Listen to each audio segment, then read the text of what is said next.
నమస్కారం, welcome to ding dong 2.0. Hello hello hello, నాను మీ జోగినాన్ని వచ్చేసినాను. ఈ వారం మరింత జోష్, బోల్డ్ అంత ఫన్ను, పంచు డైలాగులు, పవర్ఫుల్ స్పీచ్లు. మోడీ గారు మట్టిను నీరు తీసుకొచ్చి మా మొహాన్ని కొట్టాడు. ఏం జరుగుతుంది మీ కూటమి ప్రభుత్వంలో? సినిమాల్లో పంచి డైలాగులు కొన్ని ఉంటాయి. పిల్లి శాపనార్థాలకు ఉట్టి తెగిపడుతుందా? మరి మళ్ళీ కేసీఆర్ నా పేరు తలపై కేడుస్తాను. మీ ఉద్దేశం ఏది? ఉచిత బస్సు ప్రయాణం తీసేయమంటారా? కోతి కొబ్బరి చిప్ప దొరికినట్టు అయిపోయింది ముఖ్యమంత్రికి. ఇది జస్ట్ శాంపుల్ మాత్రమే. అసలు సినిమా ఇప్పుడు ఉంటుంది. మరి అది చూసే ముందు అడ్లైస్లోకి వెళ్ళిపోదాం. ఇద్దరే అని అంటున్న అంబటి రాంబాబు. ఇద్దరు పరస్పర డబ్బాలు కొట్టుకునే కార్యక్రమం తప్ప. సనాతన బ్రాండ్ అంబాసిడర్ మాట్లాడాలంటున్న వైఎస్ఆర్సీపీ. హిందూ మతానికి మేమే బ్రాండ్ అంబాసిడర్ అని చెప్పుకునే డిప్యూటీ సీఎం గారు ఇప్పుడు మాట్లాడండి సార్. మీరు తమరు మెట్లు ఎప్పుడు కడుగుతారని ప్రశ్నించిన మాజీ మంత్రి కొట్టు. మరి ఈ సనాతన హిందూవాది ఏం చేస్తున్నాడు? మెట్లు కడుగుతున్నాడా? కేసీఆర్ వరంగల్ సభపై సీఎం రేవంత్ రెడ్డి చురకలు. 100 ఎలుకలు తిన్న పిల్లి తీర్థయాత్రలకు పోయిందంటే నేను మొత్తం మారిపోయినా. రేవంత్ రెడ్డి కుర్చీకి గ్యారంటీ లేదంటున్న బీఆర్ఎస్. 10 ఏళ్ళు కాదు, ఇవాళ రేపు పుట్టతో పీకుతుందో ఆ పదవి. తెలంగాణ ప్రజలు ఉత్సాహంగా ఉల్లాసంగా ఉన్నారన్న కాంగ్రెస్. తెలంగాణ ప్రజలు ప్రశాంతంగా స్వేచ్ఛగా రాత్రిపూట నిద్రపోతున్నారు. భయంతో వణుకుతూ పరుగులు పెడుతున్న తిరకాసు.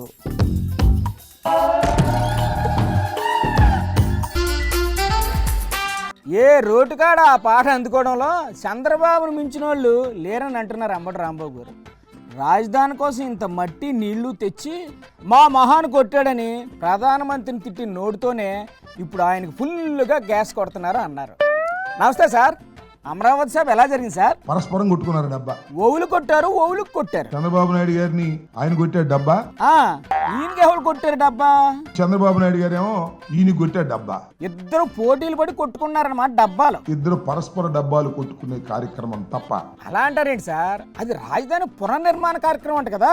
అది స్వామి చెప్పాడు. మళ్ళీనా ఏంది? మళ్ళీ ఒకసారి చేశారుగా. అప్పుడు వర్కౌట్ కాలేదు, అందుకు ఇప్పుడు మళ్ళీ చేశారు. తప్పేటుంది. చంద్రబాబు నాయుడు గారు ఏమన్నారండి? ఏమన్నారండి? మోడీ గారు మట్టిను నీరు తీసుకొచ్చి మా మొహాన్ని కొట్టాడు అన్నాడు. అన్నదా? అన్నారు కదా. పవన్ కళ్యాణ్ గారు ఏమన్నారు? పాసిపోయిన లడ్డూలు ఇచ్చారని మోడీ గారు అన్నాడు. అలా అన్నందుకే కదా ఇప్పుడు చాక్లెట్ చేతిలో పెట్టారు మోడీ గారు. చంద్రబాబు నాయుడు గారు మొన్న ఈ మధ్యన మీటింగ్ పెట్టారు కదా మీరు రైతులతో. అలాగా? రైతులు ఏమన్నారు? ఏమన్నారు సార్? ఏమండి దీనికి ఒక చట్టబద్ధత కావాలి అని అడిగారు. మరి దానికి బాబు గారు ఏంటన్నారు? నేను చట్టబద్ధత ఇప్పిస్తానన్నావు. ఆయన దేనికైనా రెడీ సార్, చేసేస్తాను ఇచ్చేస్తానంటారు. ఏది కాదనరు ఆయన. నేను మోడీ గారిని అడిగావా డయాస్ మీద? అడగనేదా? ఆయనకి నువ్వు ఆయనకి గ్యాస్ కొట్టడం తప్ప దీనికి ఒక చట్టబద్ధత కావాలని అడిగావా? అడగలా. అయ్యో మర్చిపోయారేమండి. ఈ బాలు వచ్చినప్పుడు అడుగుతారులేండి. ఒక అంతులేని కథలాగా అమరావతి ముందుకు సాగటం తప్ప అమరావతి అభివృద్ధి చేసేటటువంటి పరిస్థితి లేదు. ఎందుకని సార్? అదే స్వామి చెబుతారే, అక్క ఆరాటమే కానీ బావ బతకడనేటువంటి పరిస్థితుల్లో ఇవాళ రాష్ట్ర ఆర్థిక పరిస్థితులు ఉన్నాయి. బాబు బతక్కున్నా పర్వాలేదు, అమరావతి పూర్తి చెయ్యాల్సిందే అని కంకణం కట్టుకున్నారు సార్ బాబు గారు. ఆయన అసలు ఉడుంపట్టు తెలుసా మీకు?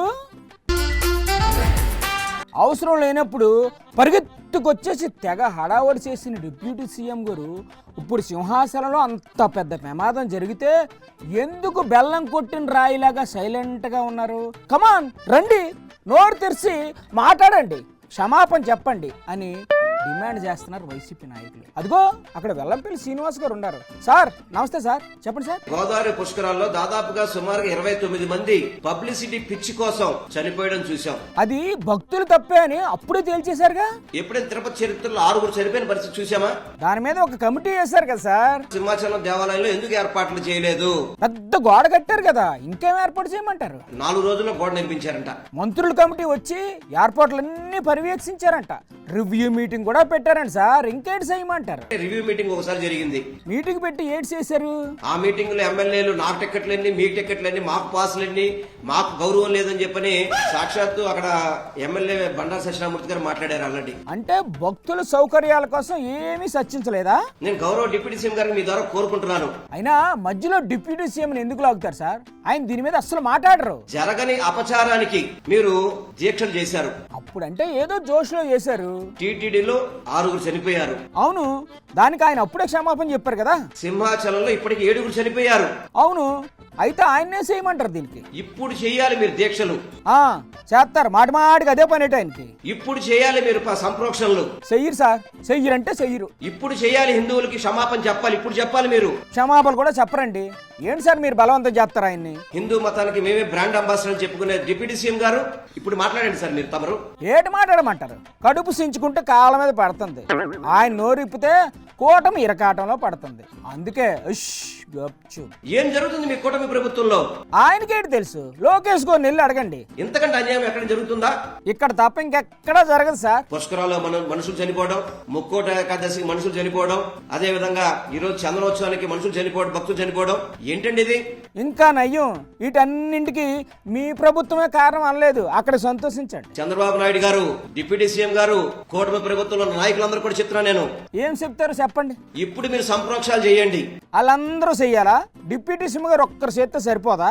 గతంలో 2019-24 వరకు జరగనవి జరిగినట్టుగా చూపెట్టిన ఎల్లో మీడియా ఈ రోజేమో ప్రమాదం అంట, తెలియక జరిగిందంట అని చెప్పని కళ్ళబొల్లు కబుర్లు రాస్తున్నారు.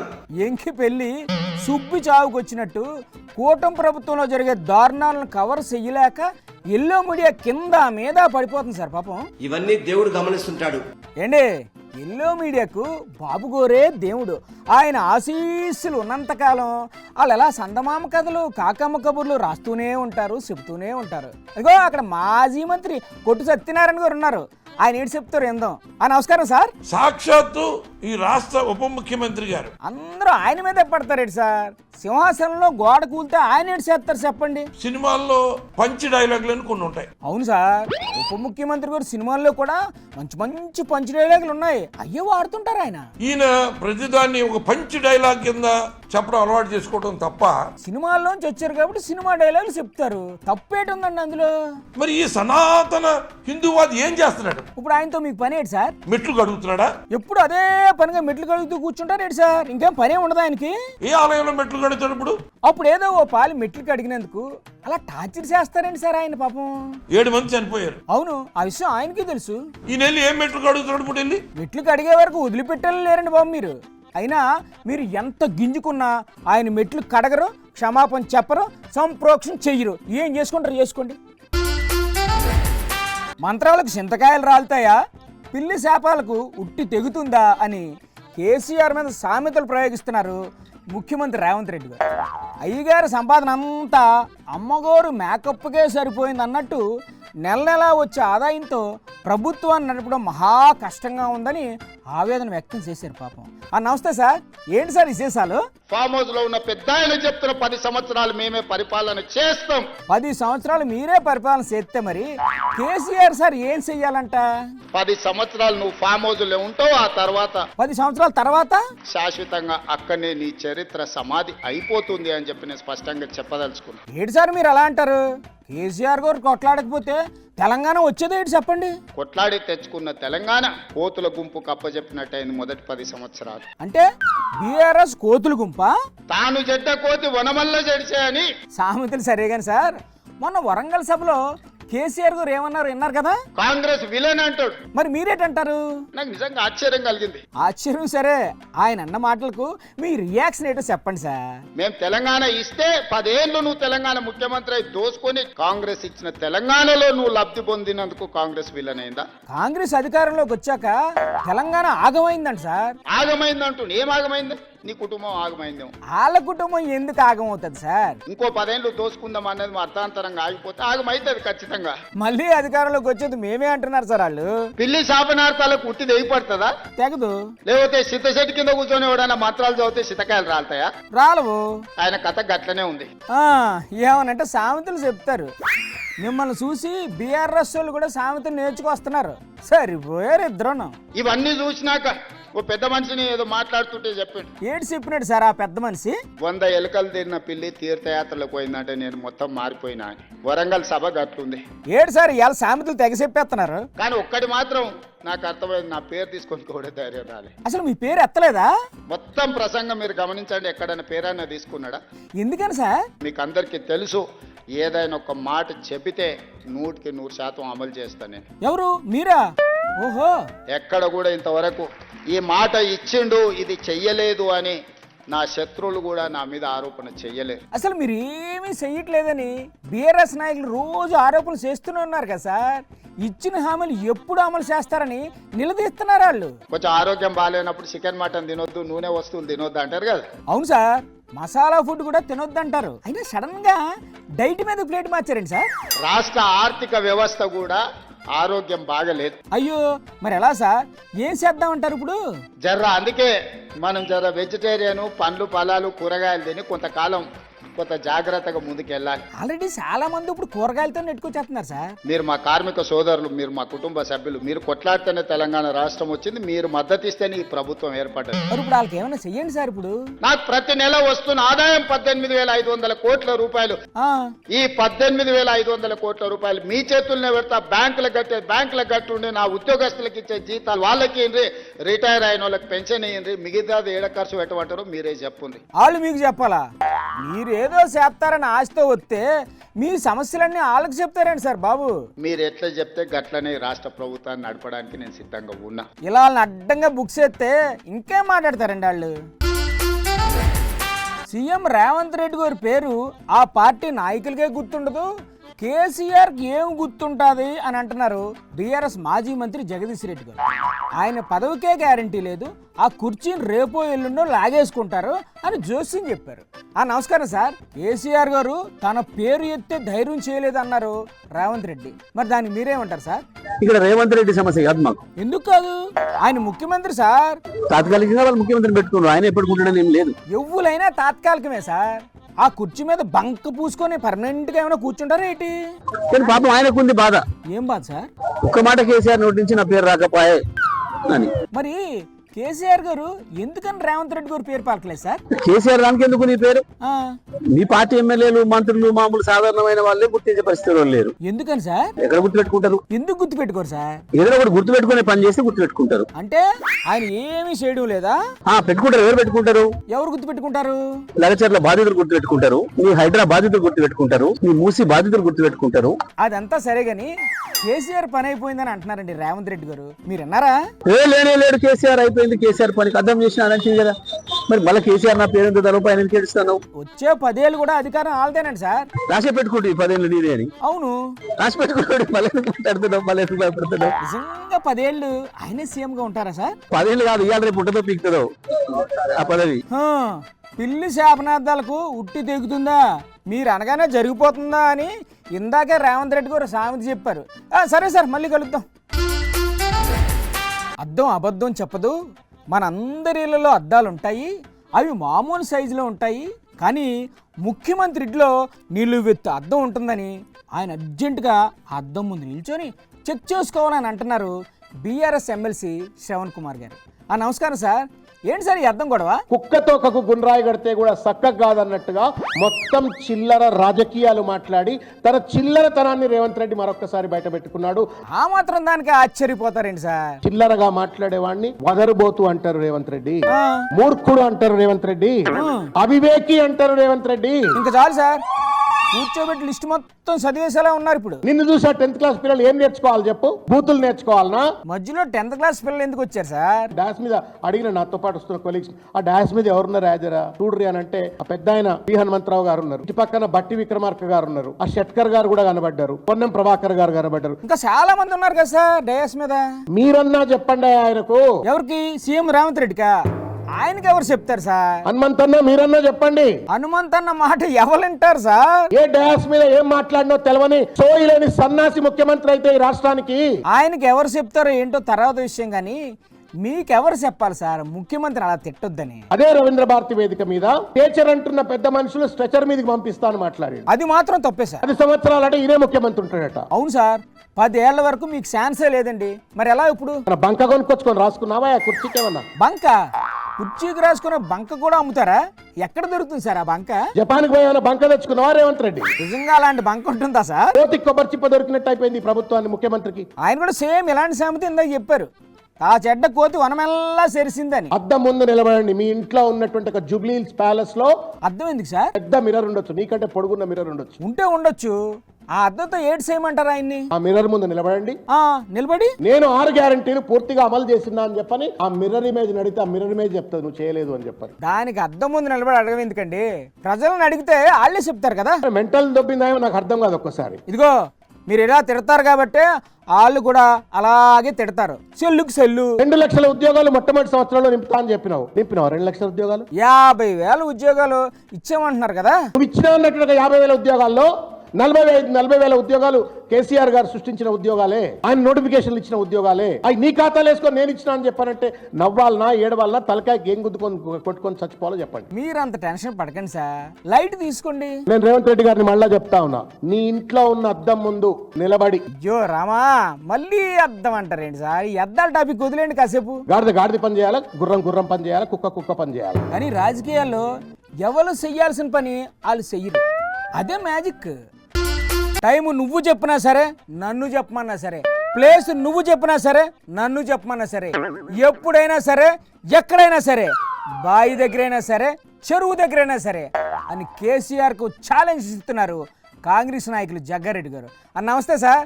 ఏంటి సార్ పంచులు మే పంచులు మ్యాటర్ ఏంటి సార్? ఇది సీఎం రేవంత్ రెడ్డి గారిని ఉత్తమ్ రెడ్డి గారిని శబాష్ అంటున్నారు తెలంగాణ ప్రజలు. అవునా? ఎందుకు సార్? ఎందుకు మాకు తెలియదు సార్, మీరే చెప్పాలి. సన్న బియ్యం అన్న మాట ప్రకారం ఇస్తున్నారు కాబట్టి చాలా సంతోషాన్ని వ్యక్తపరుస్తున్నారు. అదే చేత్తో మిగతా హామీలు కూడా అమలు చేయాలని అడుగుతున్నారు సార్. ఇంకో మాట అన్నాడు. ఎవరు? కేసీఆర్ గారా? ఏంటో మాట ఏమన్నారు? ఆర్టీసీ బస్సులలో ఆడోళ్ళు కొట్లాడుకుంటున్నారు అని అన్నాడు. అవును సార్, ఆయన అన్నది నిజమే. అప్పుడప్పుడు రన్నింగ్ బస్సుల్లో లేడీస్ సీట్ల కోసం తెక్కొడేసుకుంటున్నారండి బాబు. ఈరోజు కొట్లాడుకుంటున్నారు అని అంటే ఉచితంగా మహిళలు బస్సు ప్రయాణం చేస్తున్నట్టే కదా. ఏంటిది? ఉచితం అయితే కొట్లాడుకోవాలా? కొట్లాడుకుంటున్నారు కాబట్టి ఉచితమా? ఇదేం లాజిక్ సార్? సీటు దొరకక కొట్లాడుకునేటోళ్ళు అంటూ ఒక మాట అనొచ్చు మమ్మల్ని, కానీ సీట్ల మీద కూర్చుని పోయేటోళ్ళు అయితే శబాష్ రేవంత్ రెడ్డి, శబాష్ పొన్నం ప్రభాకర్ అయితే అంటున్నారు కదా. మరి సీట్లు దొరకని వాళ్ళు తిడుతున్నారు కదా సార్ మిమ్మల్ని. చిన్న చిన్న సమస్యలు వస్తాయి. మరి ఆ సమస్యలు ఎలా పరిష్కరిస్తారు? మనిషి అన్నాక మనిషికి జ్వరాలు రావా? సర్ది రాదా మనిషికి? బస్సు అన్నాక బస్సుకు రిపేర్ రాదా? సర్ది, జ్వరం, దగ్గు, పడిసం కాదు, ఈ సమస్యల్ని ఎలా పరిష్కరిస్తారని అడుగుతున్నారు సార్ వాళ్ళు. అంటే ఇప్పుడు మీ ఉద్దేశం ఏది? ఉచిత బస్సు ప్రయాణం తీసేయమంటున్నా కేసీఆర్ గారు? మీకేటనిపిస్తుంది సార్? నాకు అనిపిస్తుంది ఉచిత బస్సు ప్రయాణం ఎత్తివేయాలా అని కేసీఆర్ మాట్లాడినట్టుగా అనిపిస్తుంది. చచా, ఆయన అలా ఎందుకంటారు సార్? ప్రయాణికులకు ఇబ్బంది కలగకుండా సౌకర్యాలు కల్పించమంటున్నారు అంతే. ఇచ్చిన హామీలు అమలు చేయమంటున్నారు. ఒక పని చేద్దాం. ఏటా పని? కేసీఆర్ గారు టైం ఫిక్స్ చేయమని చెప్పండి. దేనికి సార్ టైము? బహిరంగ చర్చకా? Okay, already. మీరు ఎక్కడికి వస్తారో చెప్పండి. ఏ బాయ్ కాడ కూర్చుందాం, ఏ చెరువు కాడ కూర్చుందాం. మీరు ఎక్కడికి రమ్మంటే అక్కడికి వస్తారు సార్. కమాన్, బస్తీ మే సవాల్. తెలంగాణ ప్రజలు ప్రశాంతంగా, శాంతిగా, స్వేచ్ఛగా రాత్రిపూట నిద్రపోతున్నారు. ఏంటండి మళ్ళీ చెప్పండి? తెలంగాణ ప్రజలు ప్రశాంతంగా, శాంతిగా, స్వేచ్ఛగా రాత్రిపూట నిద్రపోతున్నారు. అవునా? నిజమా? ఏం ప్రశాంతం ఏటో, కడుపు సించుకుంటే కాళ్ళ మీద పడతాం. సీఎం రేవంత్ రెడ్డి గారు అన్నారు కదా. ఏటన్నారు? ఆడేమున్నది, ఉన్న బడ్జెట్ అంతా నాకిపోయిండు, ఏం లేదని చెప్పాడు కదా. అయ్యో, ఎంత కష్టం వచ్చింది సార్ మీకు. పాపం ఈ టెన్షన్తో రాత్రులు నిద్రపోతున్నారో లేదో. ఇంకిప్పుడు మా daring dashing journalist, breaking news బాద్షా, ఇన్వెస్టిగేషన్ రిపోర్టింగ్లో కింగ్ ఆపరేషన్ల స్పెషలిస్ట్ తిరకాసన్నయ్య ఒక స్పెషల్ ఆపరేషన్ మీద వైజాగ్ వెళ్ళాడు. తన దగ్గర బాక్సులు బద్దలైపోయే బ్రేకింగ్ న్యూస్ ఉందని మెసేజ్ల మీద మెసేజ్లు పంపించేస్తాడు. భూమి దద్దరిల్లిపోయే బ్రేకింగ్ న్యూస్ ఏంటో చూసేద్దామా? తిరకాసన్నయ్య ఏంటి సంగతి?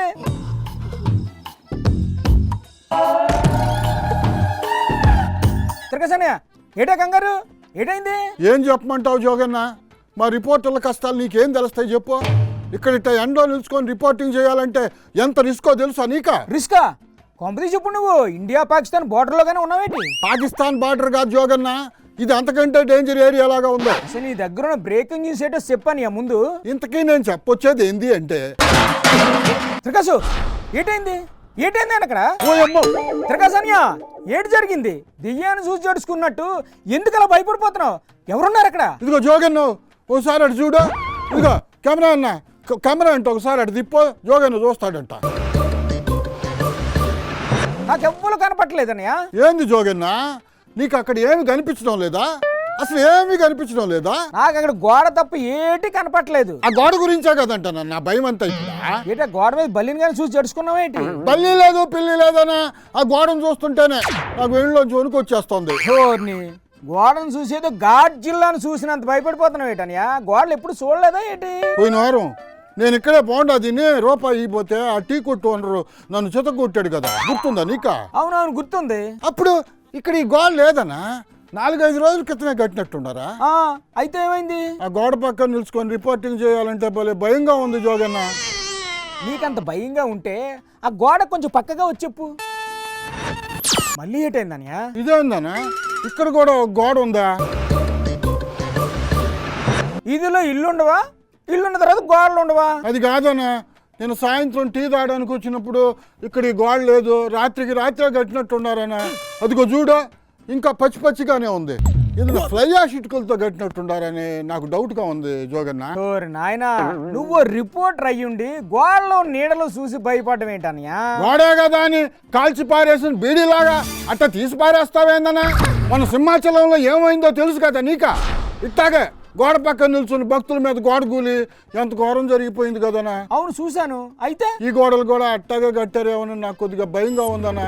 వీటి పక్కన నిల్చుకొని రిపోర్టింగ్ చేస్తుంటే పుసుక్కు నా గోడ కూలి నా మీద పడితే ఏందన్నా నా పరిస్థితి? అరే నీకంత భయంగా ఉంటే ఎక్కడైనా గోడలు లేని చోట రిపోర్టింగ్ చేయొచ్చు కదా. తిరగాసనియా ఏంటి ఎక్కడికి వెళ్ళావు? జోగన్న ఒకసారి చుట్టూ చూడు, 2-3 కిలోమీటర్ల రేడియస్లో ఒక గోడ కూడా లేదు కదా, ఒక ఇటుకు కూడా లేదు.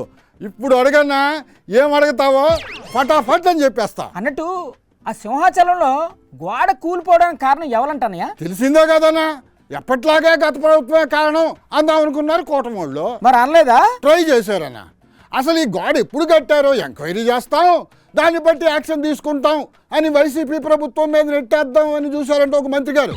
ఒకసారి ఆమె ఏమనిందో నువ్వే చూడు. ఏ టైంలో కన్స్ట్రక్ట్ జరిగింది, ఏ స్కీమ్లో కన్స్ట్రక్ట్ జరిగింది, ఎవరు కాంట్రాక్టరు, ఎవరు ఇంజనీరు, ఎవరు క్వాలిటీ కంట్రోల్ ఎవరు చేశారు, ఎవ్రీథింగ్ మేము ఇందులో ఎంక్వైరీ చేస్తాం. ఓహో అది కూడా అయిందనమాట. కానీ ఆ గోడ 4 రోజుల కింద కట్టారు అని అక్కడ ఉన్న వాళ్ళు ఎవరో చెవులో చెప్పంగానే అయితే ఏంది ఇప్పుడు ఆ గోడ ఎట్ట కట్టారో మాకేం తెలుసు అని మాట మార్చేశారన్న. నేను చెప్తే నమ్మమన్నా నువ్వు? ఒకసారి చూడు. ఇది అన్ఫార్చునేట్ థింగ్. అక్కడ గోడ ఉంది. ఆ గోడ పిల్లర్తో కట్టాడా, సిమెంట్తో కట్టాడా, బ్రిక్తో కట్టాడా అన్నది ఎవరు కూడా మేము చూసుకోవడానికి మాకు. అయినా ఏ విషయానికైనా ఏదో విధంగా లింక్ పెట్టి దీనికి గత ప్రభుత్వమే కారణం అంటారు కదా వాళ్ళు. అంటారనా? ఎందుకంటారు?